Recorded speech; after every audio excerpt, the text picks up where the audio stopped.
கூட்டணி கட்சி அமைச்சருக்கு வந்து தண்டனை கொடுக்கப்பட்டிருக்கிறது உங்களுக்கு சந்தோஷமா இருக்கு? திருட்டு போய் யாராக இருந்தாலும் தண்டனை கொடுக்க வேண்டியதான். என் கட்சிக்காரனாக இருந்தாலும் அதே தான்.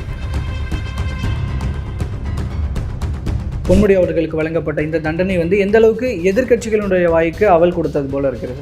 எதிர்க்கட்சி வாயில்கள் அவள்லாம் கிடையாது. இது என்னது வந்து அவர் வீட்டில் காது குத்து வச்சிருக்காரா, கல்யாணம் வச்சிருக்காரா, இதை பொண்ணு கூட சிலிமிசம் பண்ணிருக்காரா பேசுறதுக்கு? உடலில் வந்து நிறைய நோய்கள் இருக்குது, உபாதைகள் இருக்குது, இதனால் வந்து எனக்கு வந்து விலக்கு கொடுங்க அப்படின்ற மாதிரி கேட்குறாங்கன்னா தண்டனை குறைவாக கேட்டுருங்க. அதுதான் சொல்கிறேன். நீ திருடும் போது அனுபவிக்கும் போது நல்லா இருந்துச்சா? அப்போ வயசில் சாப்பிட்டேல, எவ்வளோ காசு ஆட்டையா போட்டு கறிகிரியாக தின்றுருப்பேன். இப்போ போய் கழி தின்னு. அரசு துறைன்னு பார்க்கும்போது அவருடைய அமைச்சர் பதவி இப்போ காலியாக இருக்கு. அது யாருக்கு அடுத்து அந்த உயர்கல்வித்துறை கொடுக்கப்பட போகிறது, இல்லை புதிதாக ஒரு நியமிக்கப்படுகிறது? இந்த மாதிரி இப்படி ஒரு நெருக்கடி அல்லது ஒரு சுமை வந்து முதல்வர் தலையில இப்போ ஏறி இருக்கு. முதல்வர் தலையில சுமை ஏறி இருக்கா? இல்லை, ஒரு சுமை ஏறல. நீங்க போய் வேணா முதல்வர்கிட்ட சொல்லி பாருங்களேன், பொன்முடிக்கு இந்த மாதிரி போயிடுச்சு, அந்த துறை யார் கொடுக்கலான்ட்டு செந்தில் பாலாஜி கொடுக்கலான்னு வரு. ஸோ இனிமேல் அவருடைய அரசியல் வாழ்வு அப்படின்றது முடிந்து விட்டது அப்படின்னு நினைக்கிறீங்களா? நிச்சயமாக முடிக்கப்படணுன்ற. ஏன்னா நீ வந்து எவ்வளோ திமிர் இருந்தால் ஒரு மக்களை வந்து என்ன பேசணும் ஒரு புரிதல் இல்லாமல் ஒரு வயதான மூதாட்டி வந்து குறைகளை சொல்லும் பொழுது உன் பிடிச்சனங்க அப்படின்னு கேட்குறாப்புல பொன்முடி. இறந்துட்டானா, நல்ல வேலை செத்துட்டான், எவ்வளோ நக்கல் பேச்சு. நீ எஸ்சி தானே ஓசி தானேன்னு கேட்டேல, இப்போ போ உன் சாதிக்குன்னு சொல்லி அங்கே ஜெயில் இருக்கா? ரொம்ப இலக்காரமாக எனக்கா ஓட்டு போட்டேன்னு கேட்டேல, இப்போ உனக்கு தான் தீர்ப்பு எழுதிருக்கு, போ உள்ள நான் பார்த்துக்கிறேன். துரைமுருகன் தற்போது என்ன பண்ணிட்டு இருக்காரு தெரியுங்களா? கேஸ் ஹிஸ்ட்ரியை ஸ்ட்ராங் பண்ணுறாரு. ஒவ்வொரு மருத்துவமனையாக போய் அட்மிட் ஆகி தன்னுடைய மெடிக்கல் கேஸ் ஹிஸ்ட்ரியை ஸ்ட்ராங் பண்ணுறாரு. தனக்கு ரொம்ப முடியல அரெஸ்ட் பண்ணால் அடுத்து நெஞ்சு வலி வர வாய்ப்பு இருக்குன்ற மாதிரியான எல்லா ரெக்கார்டையும் கிரியேட் பண்ணிட்டே வராரு. ஏன்னா அடுத்து அவரையும் தூக்கிடுவாங்க. கிட்டத்தட்ட வந்தீங்கன்னா இதுல இருந்து தப்பிக்க போகிறது யாருன்னா டிஆர் பாலு மட்டும் தப்பிப்பாரு. எதா இருந்தாலும் யாரை வேணா தூக்கிங்க, எங்கள் 2 பேரையும் விட்டுருங்க. யாரை? ஸ்டாலினையும் சரி, ஸ்டாலின் குடும்பத்தையும் சரி, டிஆர் பாலுவும் சரி என்றுதான். உதயநிதியிடம் நேரடியாக ஒரு கேள்வி, நீ உங்கள் அப்பனுடைய பின்புலம் இல்லாமல் உனக்கு வந்து பெரிய பலம் இருக்குது அப்படின்னு சொல்கிறீங்கல்ல, அதாவது அடுத்த முதல்வராக வரக்கூடிய தகுதி இருக்குது, அடுத்த துணை முதல்வராக வரக்கூடிய தகுதி இருக்குன்னா அப்போ மக்கள்கிட்ட வந்து திமுக கரண்ட் இவ்வளோ பெரிய அபிமானம் பெற்றேன்னு சொல்கிறீங்கள, தனியாக ஒரு கட்சி ஆரம்பி. இவ்வளோ ஆளுமை இருக்குன்னு சொல்கிறீங்கள, தனியாக ஒரு கட்சியை ஆரம்பித்து தனியாக உருவாக்கி நீ வந்து ஜெயிச்சு காட்டு களத்தை நான் அப்போ ஒத்துக்கிறேன்.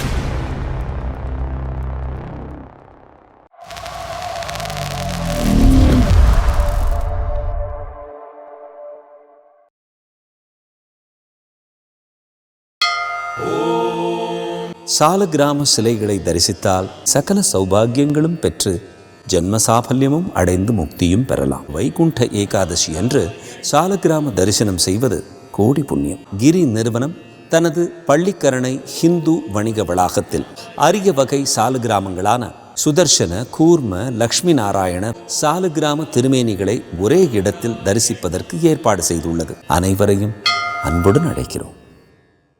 ஐத்தமிழ் நேயர்கள் அனைவருக்கும் அன்பு வணக்கம்.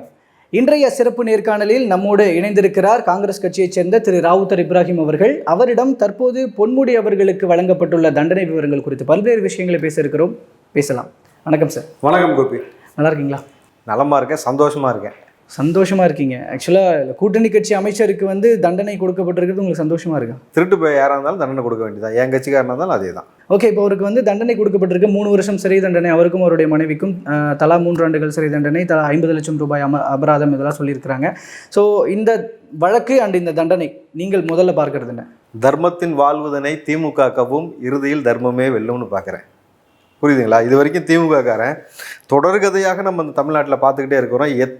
எத்தனை வந்து கனிம வள திருடாக இருக்கட்டும், எத்தனை இயற்கை வளங்களை வந்து சுரண்டுவதாக இருக்கட்டும், எவ்வளோ வந்து சொத்து மதிப்பை வந்து அதிகப்படுத்தி கூட்டி வச்சுக்கிட்டு இதில் முக்கியமான நபர் 1050 கோடி வரைக்கும் பார்த்திங்கன்னா கிட்டத்தட்ட வருமான வரி செய்த நம்ம ஜெகத் ரட்சகன் இருக்கிறாரு. இது போல் பல நபர்கள் இருக்கிறாங்க. அப்போ தொடர்கதையாக வந்து திமுக அப்படின்னாலே பார்த்திங்கன்னா அவர்களை விட்டு பிரிக்க முடியாத ஒன்று என்பது ஊழல். சரிங்களா? அடுத்து தான் ரவுடிசம், அடுத்து தான் நில அபகரிப்பு. ஓகேங்களா? ஸோ இந்த தீர்ப்பு உள்ளபடியே வந்து நம்ம வந்து ரொம்ப மகிழ்ச்சியாக பார்க்குறோம். இதை வந்து வரவேற்கிறோம். இதே போன்ற நிகழ்வு அடுத்தடுத்து நடக்கணுன்றது நம்ம வந்து எதிர்பார்க்குறோம். ஏன்னா வந்து ஒரு நபர் 2 நபர் கிடையாது. திமுகவில் தொடர்கதியாக எல்லா அமைச்சர்களும் பெருமக்களும் பெரும்பாலான அளவு வந்து சொத்து வந்து பல மடங்கு, அதாவது இங்கே சேர்த்து வச்சிருக்கதே வந்து 10 தலைமுறைக்கு இருக்குன்னா வெளிநாடுகளில் முதலீடு செஞ்சு வச்சுருக்காங்கல்ல, அது எத்தனை தலைமுறைக்குன்னு நம்மளால் கணக்கிடவே முடியாது. அவ்வளோ சொத்து மதிப்பு சேர்த்து வச்சுக்கிறாங்க. இதில் அடுத்து எனக்கு வந்து உள்ளபடியே வந்து உதயநிதியை வந்து தூக்குனாக்கா ரொம்ப மகிழ்ச்சியாக இருக்கும்னு நினைக்கிறேன். ஏன்னாக்கா அவர் தான் வந்து சொந்தமாக கார் இல்லைங்கிறாரு, சொந்தமாக வீடு இல்லைன்றாங்க. பார்த்தீங்கன்னா காரெல்லாம் பார்த்தீங்கன்னா 2 கோடி ரூபாய் காருக்கு, அப்பாவும் கார் இல்லை, பிள்ளைங்க கார் இல்லை, ஆனால் 2 கோடி ரூபாய் காரு. ஸோ இந்த பணம்லாம் எங்கேருந்து வந்ததுன்ற எல்லா கேஸ் ஹிஸ்ட்ரியும் நம்ம எடுக்கணுன்றதை நம்ம பார்க்குறோம். உள்ளபடியே பார்த்தீங்கன்னா இதற்கு முன்பாக கொடுத்த நீதியரசர் வந்து எப்படி கொடுத்தாருன்னா ரிட்டையர்ட் ஆகிறதுக்கு முதல் நாள் கொடுத்தாரு. ஸோ அதனால தான் வந்து இந்த நீதியை வந்து இந்த தீர்ப்பை பார்த்து விட்டு ஒரு நீதிபதி சொன்ன வார்த்தை என்னன்னாக்கா, என்னால் வந்து தூங்க முடியவில்லை, இரவு முழுக்க தூங்க முடியவில்லை, குப்பனுக்கும் சுப்பனுக்கும் இப்படி ஒரு நீதி கிடைக்குமா, கிடைக்காது, கட் காப்பி பேஸ்ட் பண்ணி நீங்கள் இந்த மாதிரி சொல்லியிருக்கிறீங்கன்னு சொல்லி தான் அவரே வந்து முன் வந்து இந்த கேஸை வந்து தங்கம் தென்னரசு KKSSR இதெல்லாம் பார்க்கும்பொழுது அதே மாதிரி இருக்குது அப்படின்றத சொல்லியிருந்தார். ஆமாம், தங்கம் தென்னரசு KKSSR இருக்காங்க. ப்ளஸ் வந்து நம்ம முக்கியமான ஆள் வந்து இப்போ என்ன பண்ணிட்டு இருக்காரு தெரியுமா உங்களுக்கு? பொன்முடி. இவர் இப்போ பொன்முடி கொடுத்தாச்சு. முக்கியமான நம்மளால் வந்து அம்மாக்கு 1000 பொண்ணுக்கு 1000 சொன்னார். யார்? இன்னொரு மினிஸ்டர் சொல்கிறீங்களா? அந்த மூணாவது மினிஸ்டர் ஐபெரியசாமி இல்லை, அம்மாக்கு 1000 பொண்ணுக்கு 1000 சொல்லி நம்ம மூத்த முன்னோடிங்க குடியாத்த குமரெல்லாம் வந்து பேசினாரு. எஸ் ஆமாம், துரைமுருகன் அவர்கள். துரைமுருகன் தற்போது என்ன பண்ணிட்டு இருக்காரு தெரியுங்களா?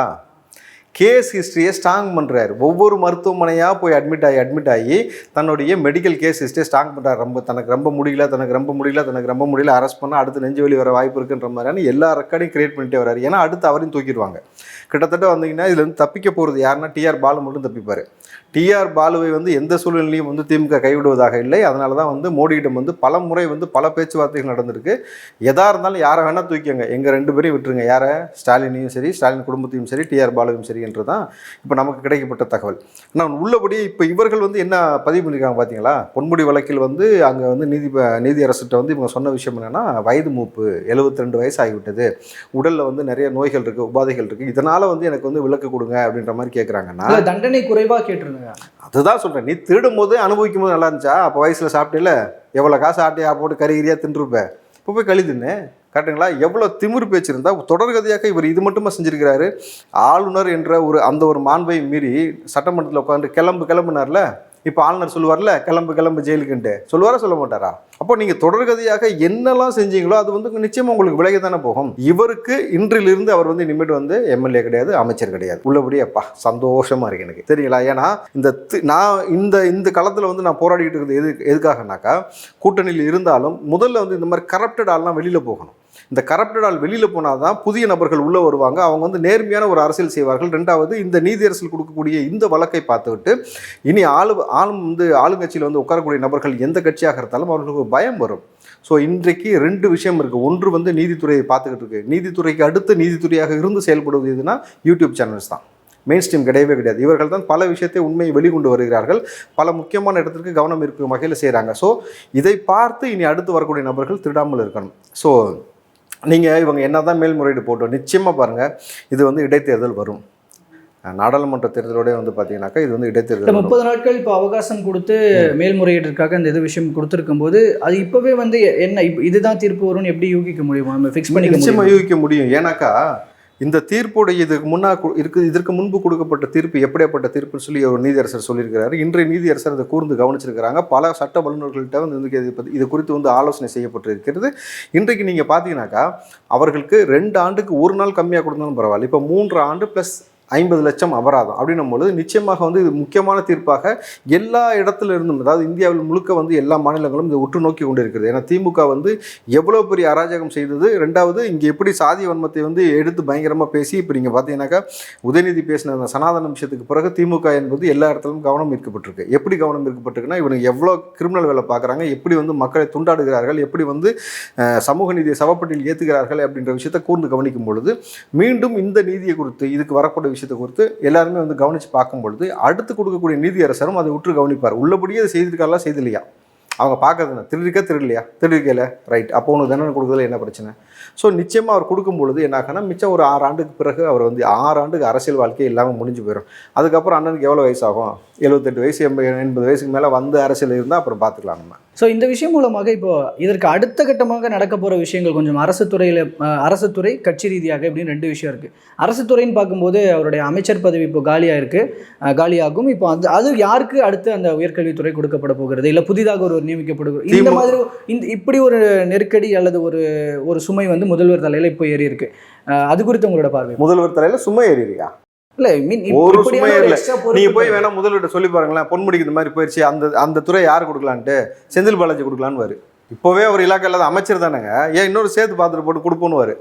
ஜிகிடி தோஸ்தில் எப்படி சும்மா இருப்பார்? அதுதான் சொல்கிறேன். இன்னும் உள்ளபடியே வந்து அதாவது பொன்முடி என்றக்கூடிய நபருக்கு நீங்கள் நல்லா பார்த்துங்க, அவருடைய ஒரிஜினல் பேர் என்ன?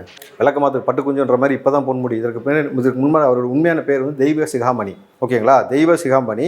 எதற்காக இந்த பேர் மாற்றம்னு பார்த்தீங்கன்னா, திமுககாரன் திருட்டுத்தனம் பண்ணுறதுல ஹைடெக்காக பண்ணுவான்னு சொல்லுவாங்க தெரியுமா? அதே மாதிரி அரசாங்கத்துறையில் வேலை செய்து கொண்டு இருக்கும் பொழுது கட்சி கூட்டத்துக்கும் இந்த மாதிரி விஷயத்துக்கு போய் கலந்துக்கூடாது. அப்போ இவர் கட்சியில் போய் திமுக கூட கலந்துப்பதற்காக பேரையே மாற்றினார். அதற்காக மாற்றப்பட்டது தான் வந்து பொன்முடி. தெய்வ சிகாமணி என்றால் பொன்முடியை மாறினது, மாறு வேஷம் போட்டு மறு வச்சுட்டு வந்ததெல்லாம் அதுக்காக தான். ஸோ அப்போ ஆரம்பித்த திருட்டுத்தனம் இப்போ வரைக்கும் நிற்கவே இல்லை. புரியுதுங்களா? ஸோ இந்த மாதிரி பெயரை மாற்றி இப்படி ஒரு மறுவடிவம் எடுத்திருக்காரு இல்லையா? இந்த பொன்முடியை என்ன செஞ்சால் தகும் அப்படின்னு ஒரு கேள்வி இருக்கு இல்லையா? இப்போ மீண்டும் வந்து பார்த்தீங்கன்னாக்கா, இவர் பண்ணக்கூடிய இத்தனை ஊழல் இருக்குது, இவ்வளோ குற்றச்சாட்டு இருக்குன்னும் பொழுது எல்லா துறையிலும் எல்லாமே கரெக்டாக இருக்காங்க. இப்போ நீங்கள் கொழுப்பு திருட இருக்கார் பாருங்க, யார் சார்? பால்லேருந்து கொழுப்பு திருடினாரு மனோ தங்கராஜ். அவர்கிட்ட அந்த துறை கொடுக்கும் பொழுது எல்லாருமே என்ன சொன்னாங்கன்னா, மனோ தங்கராஜ் ரொம்ப கரெக்டாக ஹேண்டில் பண்ணுவார், பயங்கரமாக நல்லா பண்ணுவாருன்ட்டு. கடைசியில் அவர் வந்த பிறகு தான் மிகப்பெரிய குளறுபடி. இப்போ திமுக நீங்கள் யார்கிட்ட கொடுக்குறதுன்றதுலாம் ஒரு பிரச்சனை இல்லை, எவன்கிட்ட கொடுத்தாலும் திருடுதானே தான் பண்ணுவான். அதில் வந்து நீங்கள் சந்தேகம் ஏன் அது சுமை இல்லை, அது ஒரு நெருக்கடியான சுச்சுவேஷன் அப்படின்னு சொன்னால், இப்போ அந்த துறைக்கு ஒரு போட்டி நிலவும். இப்போ அதை எப்படி முதல்வர் அவர்கள் ஹேண்டில் பண்ண போகிறார் அப்படின்ற ஒரு விஷயம் அரசியல் வட்டாரத்தில் பேசப்படுது. அந்த கோணத்தில் கேட்டேன். முதல்வர்கிட்ட எவ்வளோ தான் இருந்தாலும் யாருடைய சிபாரிசு யாருடைய பேரில் போகுதுன்னு பார்த்தீங்கன்னா, அவங்க சீனியர், அவங்க கூட இருக்கக்கூடிய ஜால்ரா போடக்கூடிய நபர்கள் தான் போடுவாங்க. ஸோ நீங்கள் அதிலலாம் நமக்கு ஒன்றும் பெருசாக ஒன்றும் பிரச்சனை இல்லை. யாரை போட்டாலும் ரொம்ப சிம்பிளாக சொல்லணும், யாரை போட்டாலும் திருட்டுத்தனம் பண்ணுறது தான். அதுலேருந்து ஒரு கமிஷன் கொண்டு போய் திமுக தலைமையிட்ட கொடுக்கறது தான். இதுதான் பண்ணுவாங்க. அப்போ வந்து யார் இந்த முறை வந்து அதிகமாக பணத்தை எடுத்து கொண்டு வந்து நம்மகிட்ட கொடுப்பாங்களோ அந்த மாதிரி எல்லாம் போடுவாங்க. இப்போ துரைமுருகனுக்குலாம் கொடுத்துட்டு அண்ணன் மொத்தமாக ஒழிச்சு நிற்கிட்டார் பார்த்தீங்களா, கொடுக்க மாட்டாருன்னு சொல்லி தான் குற்றச்சாட்டு. இப்போ குடியாத்த குமரன் சொன்னது கூட என்ன பார்த்தீங்களா, கனிம வளம் திருடுது என்பதற்காக கொடிகாத்த குமரனை போல் அவர் பேசவில்லை. அதாவது அண்ணனை திருடுனா எங்களுக்கு பங்கு கொடுனேன்னு சொன்னாப்புல. கரெக்டுங்களா? அதே போல் தான் இப்போ தலைமை ரொம்ப தெளிவாக இருக்கும். ஏற்கனவே வந்து ஐடி இடி வந்து இருக்கிற பணத்தெல்லாம் வலிச்சுக்கிட்டே போகிறாங்களா, இன்னொரு பக்கம் இவங்க செய்கிற முளமரத்தெல்லாம் மாட்டிகிட்டே வருதா. இப்போ 4000 கோடி நக்கிட்டு போன விஷயத்துலேருந்து இன்று எவ்வளோ பெரிய பிரச்சனை போகுதுன்னு நம்ம பார்க்குறோம். அப்போ தலைமை வந்து இப்போ வந்து எலெக்ஷனுக்கு பணம் வேணும். அப்போ எந்த நபரை போட்டால் நம்மக்கிட்ட வந்து பணத்தை கொண்டு வந்து கொடுப்பாங்கன்னு பார்த்து தான் போடுவாங்க தவிர, துறை சார்ந்த அறிவு கொண்ட நபர்களை போடுவாங்கன்னா போட மாட்டாங்க. ஏன்னா துறை சார்ந்த அறிவு சார்ந்த நபர் வந்து உதயநிதியா, விளையாட்டுத்துறையில் வந்து கை தேர்ந்த ஒரு நபரா, சாம்பியன் அவர் எதுலையாவது கிடையாதா? மாசு சுகாதாரத்துறைக்கு வந்து அவருக்கு ஏதாவது சம்மந்தம் இருக்கா? ஒன்றுமே கிடையாது. டாக்டர் அவரே ஒன்றும் கிடையாது. அதுபோல் ஆனால் இவங்களுக்கு வேண்டிய எல்லாம் போட்டு தேவையில்லாமல் பண்ணிட்டு இருக்காங்க. அதே ஸ்டைல் தான் வருமே தவிர, முதல்வர் பயங்கரமாக யோசிச்சு அறிவார்ந்த ஆளை போட்டுருவார் அப்படின்றலாம் ஒன்றுமே கிடையாது. முதல்வர் முதல்ல யோசிக்கிறாரன்றது இங்கே ஒரு கேள்விக்குறியா இருக்குது. இல்லை, ஏன்னா சில அமைச்சர்களுக்கு கூடுதல் பொறுப்பு கொடுக்கலாம் அப்படிங்கிற அந்த ஒரு விஷயம் இருக்கலாம். இப்போ அதில் கூட தகுதி வாய்ந்தவர் யார் அப்படின்ற ஒரு கூடுதல் பொறுப்புலாம் கொடுக்க மாட்டாங்க. ஏன்னா இன்றைக்கி எலெக்ஷன் நெருங்கிட்டு இருக்கிறதுனால தனித்தனியாக ஒருத்தருக்கு ஒரு இலக்கா கொடுத்து ஒரு டார்கெட் கொடுத்துருவாங்க. இவ்வளோ அடி இவ்வளோ தூக்கி கொண்டு வந்து கொடு, கட்சி நிதி முடிஞ்சுங்களா? நீங்கள் நினைக்கிற மாதிரி வந்து மக்களை பற்றி நேசிக்கக்கூடிய அரசாங்கம் நினச்சிக்கிட்டீங்களா திமுகவை?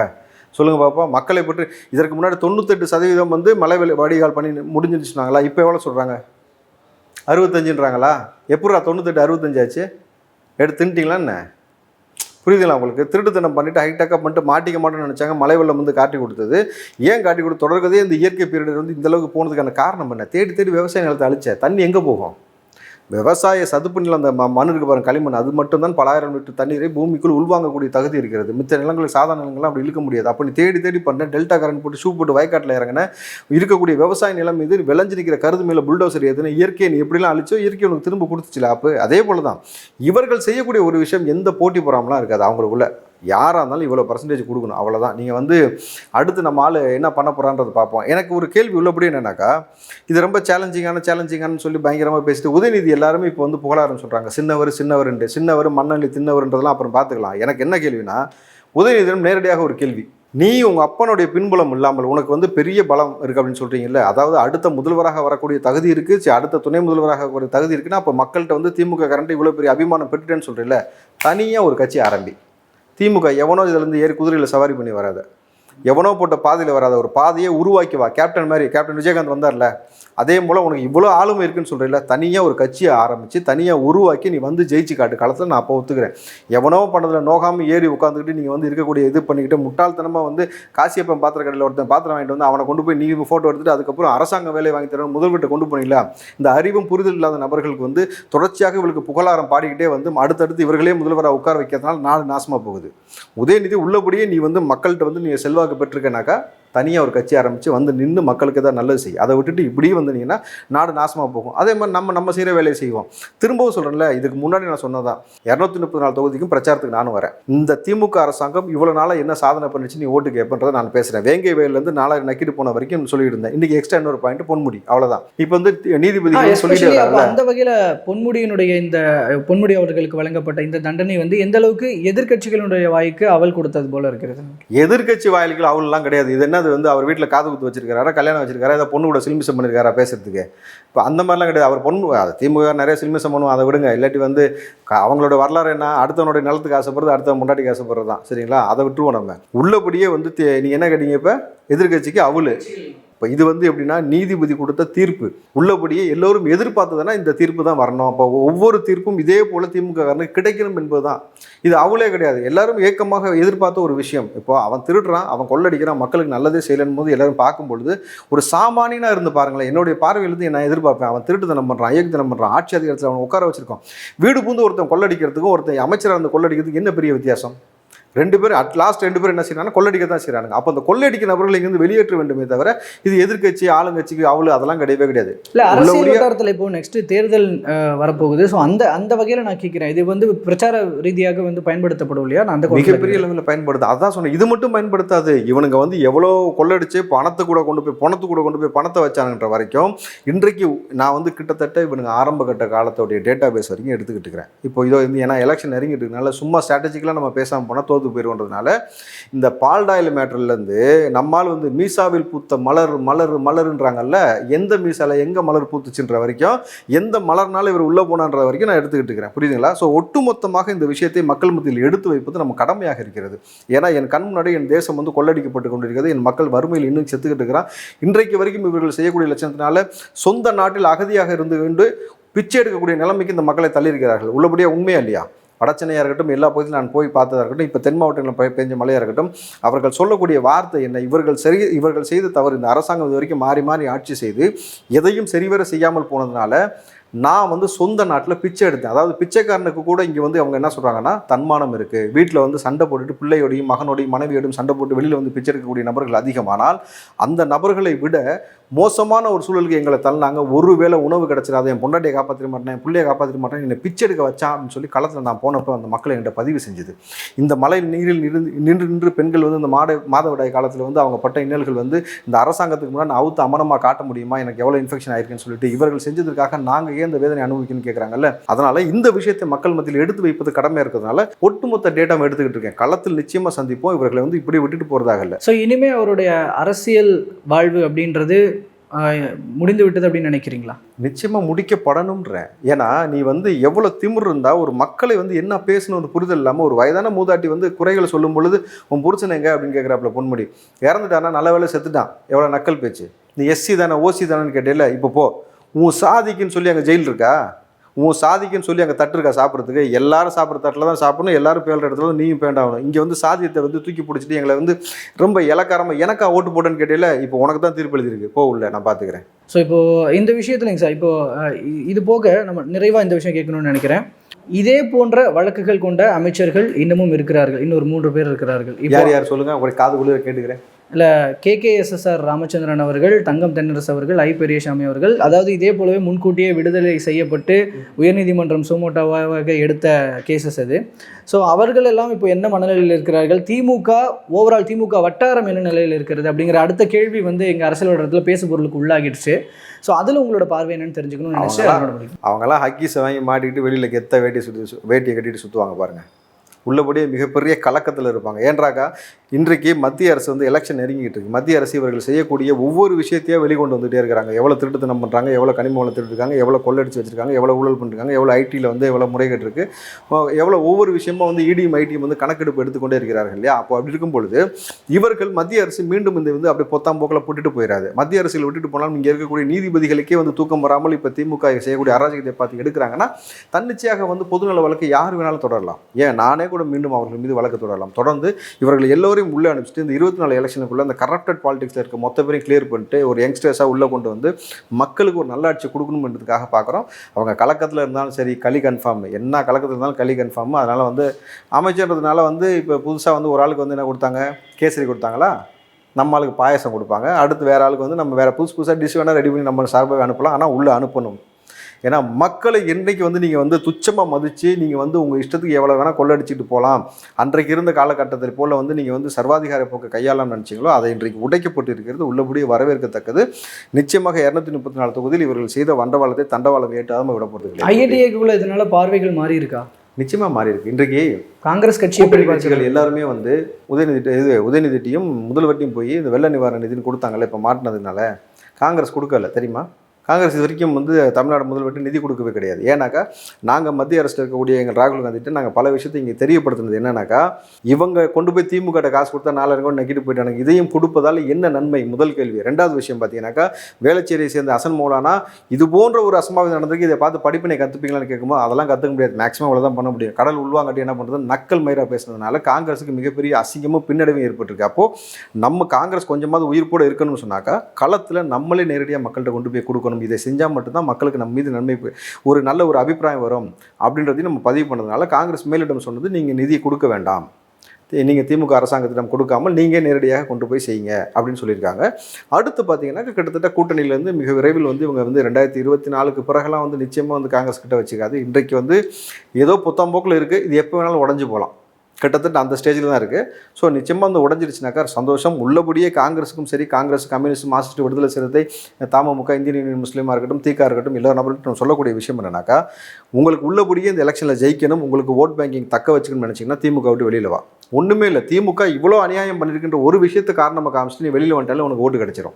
அப்படி இல்லாமல் நீங்கள் மௌனமாக திரும்ப அவங்களோட போனீங்கன்னாக்கா, விவசாயம் மீது குண்ட சட்டம் போட்டதுலேருந்து இப்போ 4000 கோடி நக்கிட்டு போன வரைக்கும் எல்லாத்துக்கும் நீங்கள் துணை போனதுனால உங்கள் தலையில் நீங்களே மண்ணை வாரிட்டு இருக்கிற பையெல்லாம் கட்சியை கழிச்சிட்டு அதுக்கப்புறம் 24 பிறகு திமுக காலில் தான் கீழே விழுந்து கிடக்கணும்.